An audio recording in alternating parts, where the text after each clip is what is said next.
एक बार गौतम बुद्ध से उनके एक शिष्य ने पूछा, गुरुजी कृपा हमें बताइए कि असल में कर्म क्या है। तब गौतम बुद्ध ने अपने शिष्य से कहा कि कर्मों को समझने के लिए मैं तुम्हें एक कहानी सुनाता हूँ। इस कहानी से तुम समझ जाओगे कि कर्म क्या है। आज मैं आपको वही कहानी बताने वाली हूँ जो गौतम बुद्ध ने अपने शिष्य को सुनाई थी।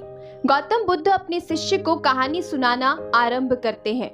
बुलंद शहर का एक राजा था।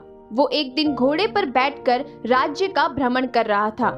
चारों तरफ भ्रमण करने के बाद वो एक दुकान के सामने आकर रुक गया। रुकने के बाद राजा ने अपने मंत्री से कहा, मंत्री जी मालूम नहीं क्यों मुझे लगता है कि इस दुकानदार को कल के कल फांसी की सजा सुना दो। मुझे इसे मृत्यु दंड देने की इच्छा हो रही है। मंत्री राजा से इसका कारण पूछ पाते इससे पहले राजा उसके आगे निकल गए। मंत्री ने इस बात का कारण पता करने के लिए अगली सुबह भेष बदलकर आम जनता का रूप लेकर दुकानदार के पास जा पहुंचे। वैसे दुकानदार चंदन की लकड़ियां बेचने का काम करता था। मंत्री ने दुकानदार से पूछा, भाई आपका काम कैसा चल रहा है? दुकानदार ने बताया कि उसका बहुत ही बुरा हाल है। लोग उसके दुकान पर तो आते हैं, चंदन को सूंघकर उसकी तारीफ भी बहुत ज्यादा करते हैं, लेकिन खरीदता कोई भी नहीं।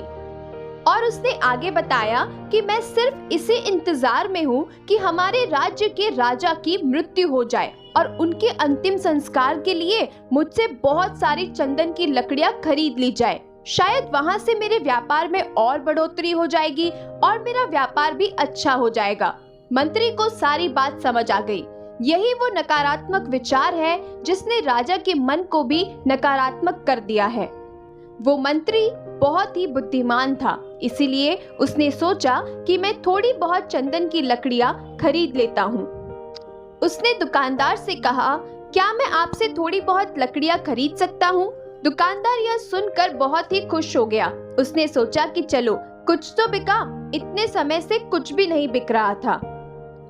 उसने चंदन की लकड़ी को कागज से लपेटा और अच्छी तरह लपेटकर वो लकड़ियां मंत्री को दे दी। मंत्री अगली सुबह चंदन की लकड़ी लेकर राजा के दरबार में पहुंच गया और राजा से कहा, महाराज वो जो दुकानदार है उसने आपके लिए तोहफे के रूप में चंदन की कुछ लकड़ियां भेजी है। ये बात सुनते ही राजा बहुत खुश हो गया और मन ही मन सोचने लगा, मैं बेकार ही उस दुकानदार के बारे में गलत बातें सोच रहा था। राजा ने चंदन की लकड़ी को हाथ में लिया। उसने अच्छी तरह से उसको सूंघा। उसमें से बहुत ही अच्छी सुगंध आ रही थी। राजा इससे बहुत ज्यादा खुश हुए और उस दुकानदार के लिए मंत्री के हाथों से सोने के सिक्के भिजवा दिए।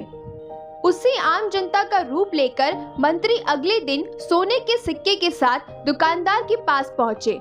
दुकानदार बहुत ही खुश हुआ। उसने सोचा, मैं राजा के बारे में कितनी गलत बातें सोच रहा था। राजा तो बड़े ही दयालु है। और यहीं पर गौतम बुद्ध ने ये कहानी खत्म कर दी।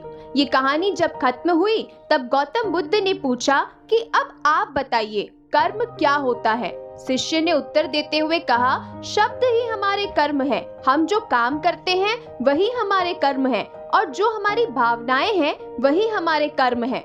गौतम बुद्ध ने सभी शिष्य के जवाब सुनने के बाद कहा, आपके विचार ही आपके कर्म है। अगर आपने अपने विचारों पर नियंत्रण करना सीख लिया तो आप एक महान इंसान बन जाते हैं। जब आप अच्छा सोचते हैं तब आपके साथ अच्छा ही होता है। इसीलिए हमेशा अच्छा सोचने की कोशिश करें। हाँ, बुरे विचार आएंगे, लेकिन आप बुराई में भी अच्छाई ढूंढने की कोशिश करें और तब आपके साथ भी सब अच्छा ही होने लगेगा।